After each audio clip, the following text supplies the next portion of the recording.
How are you feeling about syllabics? There are a lot of syllabic problems in the last assignment. Can you actually go over that a little bit more? Sure.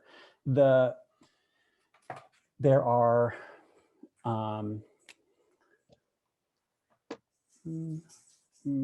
well, there are technically 4 syllabics. We're only using 3 in this course, okay? Some people do syllabic R, but I don't think it's necessary because we can use so I just don't do it. So we're just using these 3 as syllabics. The thing about a syllabic is that it's literally syllabic, and that term means it makes a syllable. Previously, we learned that the core of every syllable is a vowel phoneme. So like butterscotch is butterscotch, and the vowels are the cores of each. So the number of vowels tells you the number of syllables, number of vowel phonemes, okay? However, humans are weird, and humans have figured out another way around it. So humans figured out that when you say this word, I can say it as button, button. And if you watch my tongue, you'll see a release for the vowel. So watch me again, ready? Ba, ten, ten. And it just releases, that's the vowel. The release from the t, which is alveolar, down goes central, that's a schwa, then goes back up to alveolar, which is the N, right? But humans are like, oh, that just took so much time and energy, and we're always trying to save time and energy. So what we figured out was, because N's are nasal, I can go like this. I can go, but, And all I did was I just shot air out of my nose, and it made a syllable, it made a clap, but, but I never released for a vowel. So we call that a syllabic N. It's like there's these consonants have a way of shooting air out of our face to make a syllable, and other consonants can't do that. So then we end up with something that looks like this. I didn't really say much of a glottal stop there, so I'll just make it be that. And we put this little line, this understroke, and that means this N is not normal. It wasn't a typical N, it was like a syllabic. It gave it a syllable, okay? Sometimes we had some people in the assignment that just made a lot of N's syllabic, but let's look at what that looks like. I must be thinking about chocolate tonight. So what does this say?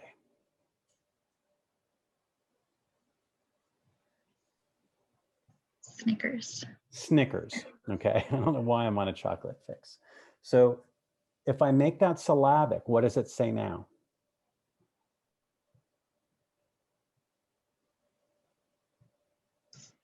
It's hard to say. Yeah. Snickers. Yeah. Snickers. Snickers. It's a 3-syllable word now. So the number of syllables, this is important, the number of syllables will always equal the sum of vowel phonemes and syllabic consonants. So if you look at a word, you can go Snickers has 2 syllables, and then you go 2 vowels and a syllabic, that doesn't add up. Something's not right. Okay, my favorite example, and it's in one of the videos.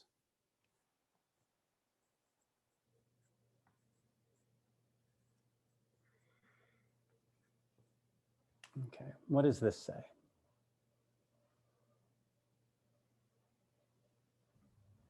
Lightning. Lightning, exactly right, lightning. So it's an electric discharge from the sky. What does that say? Lightning. Lightening, which is to make lighter, like to brighten something up. And so I go ahead. Sorry, what if you added like like when you say lightning, couldn't you add a vowel right before that? So you could. Now, what a beautiful segue, Raquel. Okay, so here's the question. You're like, well, what if it were schwa? What if it's not? And you know, you'll see, a lot of you will see that you had schwas sometimes where I had a syllabic. And sometimes you were right, and sometimes I didn't mark you right. And the reason why is it depends on how close it was. I'm going to show you the difference. So if I go lightning, that is a syllabic through and through. But if I said lightning, that's a vowel. I release. And so I would listen, I would go back sometimes and listen and go, do I hear a really clear, there's no release, or was there a release? And if it was ever too close to call, I gave it to you. But some of them are just full on. There's no way there was a vowel there. If I say button, you're not squeezing a schwa in there. Okay. So then, so if you did squeeze, let's say it did have a vowel in there, or schwa, for example, then it wouldn't have been syllabic. Then you would not have the diacritic. Exactly. So you have to decide, like, do you think there was a release? Okay. So if you then did that, if I did this, what does that say? Button. Button, button, button, button. It's I see. 3-syllable word. Okay. Yeah. Button. Yeah. Okay. I see that. Got it. So that wouldn't work. Thank you. And likewise with L is the same thing, except it found a different way. So M goes through your nose too, like chasm. I don't really like syllabic M very much. I find it hard to say syllabic M's without releasing for a vowel. The only ones that I know I use, if I say the word captain and I do a lot of co-articulation, say captain, like Captain Crunch.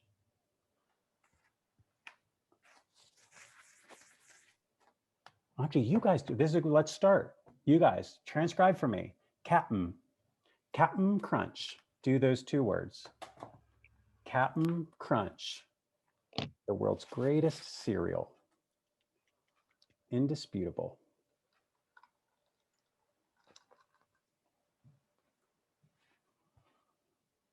It will destroy your hard palate.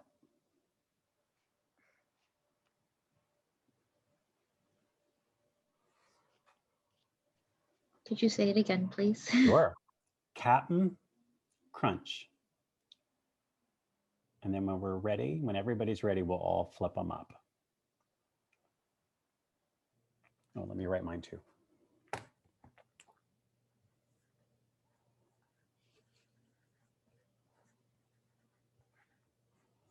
And I wouldn't do something this hard on the performance assessment because this has like co-articulation. We're not going to do that on the performance assessment. Captain Crunch. You guys ready? Let's see them. Oh, I think I only did the first one. Whoops. That's okay. Well, let's check that out. Okay, we have a Captain Crunch, Captain Crunch, Captain Crunch. Good. And I'll show you mine. Yep. So I co-articulated. So it was cap, not cap. I would have to sort of spread and make my tongue. I would have to part my lips because otherwise, if it comes through my nose and I make an N, I can't make an N with my mouth shut. If I make an N with my mouth shut, it turns into an M because that's how an M is made. Okay. Good. The R could have gone either way. Doesn't really matter. You can use a turned R. Ooh, I made a huge error. I did crunch. Captain Crunch. Good. And so for the L, it's the same phenomenon, except that we sneak air off the sides. So I can go bod, doll. and I leave my tongue up on the alveolar ridge, but I just lower my jaw. And by lowering my jaw, I leave room for the L to shoot air off the sides. So bottle, and I never release. That's a syllabic L. Does that make sense? It's just our body cheating. It's just our body trying to figure out. It's like, if I leave my tongue tip up, it'll save a lot of time. And that looks like that. Bottle. Okay. So you're thinking about release. Release is the vowel. And if it holds the position and makes a syllable, that's a syllabic consonant. Other questions?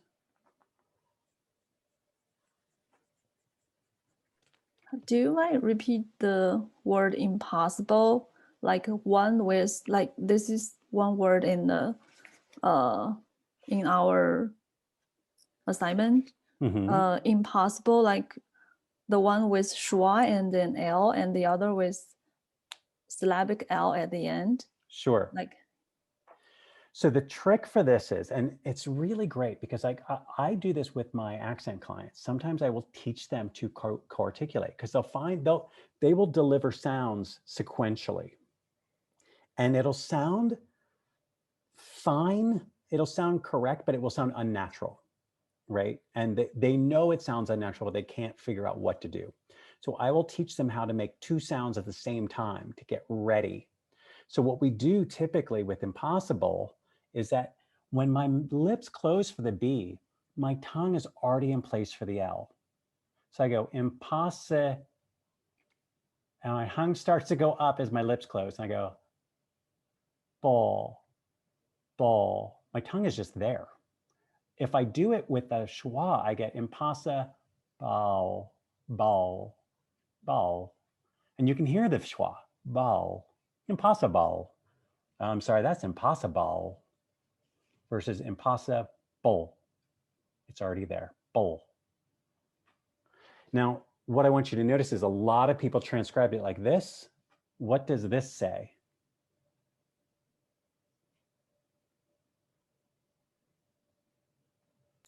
Impossible. Impossible.